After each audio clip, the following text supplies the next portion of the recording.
അത്യന്തം വേദനാജനകമായിട്ടുള്ള ഒരു സംഭവമാണ്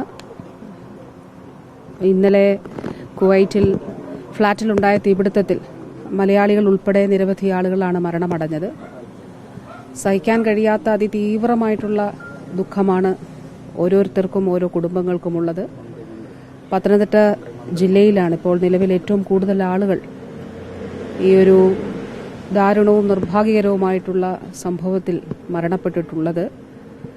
നിലവിൽ 5ഓളം ആളുകളുടെ വിവരങ്ങളാണ് നമ്മൾ ഐഡന്റിഫൈ ചെയ്തിട്ടുള്ളത്. ഇത് സംബന്ധിച്ച് സംസ്ഥാന സർക്കാർ ബഹുമാനപ്പെട്ട മുഖ്യമന്ത്രി ഇന്നലെ തന്നെ കേന്ദ്രത്തോട് അടിയന്തരമായ ഇടപെടൽ അഭ്യർത്ഥിച്ചിട്ടുണ്ട്.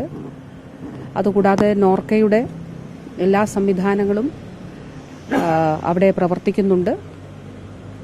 ഈ ആളുകളെ തിരിച്ചറിയുന്നതിനും അതോടൊപ്പം അതിനുശേഷമുള്ള മറ്റ് നടപടിക്രമങ്ങളൊക്കെ എളുപ്പമാക്കുന്നതിനും ഒക്കെയായി നോർക്കയുടെ നേതൃത്വത്തിൽ പ്രത്യേക സംവിധാനങ്ങൾ ഒരുക്കിയിട്ടുണ്ട്. ഒരു ഇന്റർനാഷണൽ കോൺടാക്ട് നമ്പറും അതോടൊപ്പം ഹെൽപ്പ് ഡെസ്കും അവിടെ പ്രവർത്തിക്കുന്നുണ്ട്. ഇനിയുള്ള മറ്റ് നടപടികൾ ഐഡന്റിഫിക്കേഷനും അതിനുശേഷമുള്ള മറ്റ് നടപടിക്രമങ്ങൾ അത് വേഗത്തിലാക്കുന്നതിനു വേണ്ടിയിട്ടുള്ള പ്രവർത്തനങ്ങൾ ബഹുമാനപ്പെട്ട CMന്റെ നിർദ്ദേശത്തിന്റെ അടിസ്ഥാനത്തിൽ നോർക്ക സാധ്യമായ കാര്യങ്ങളും ചെയ്തിട്ടുണ്ട്.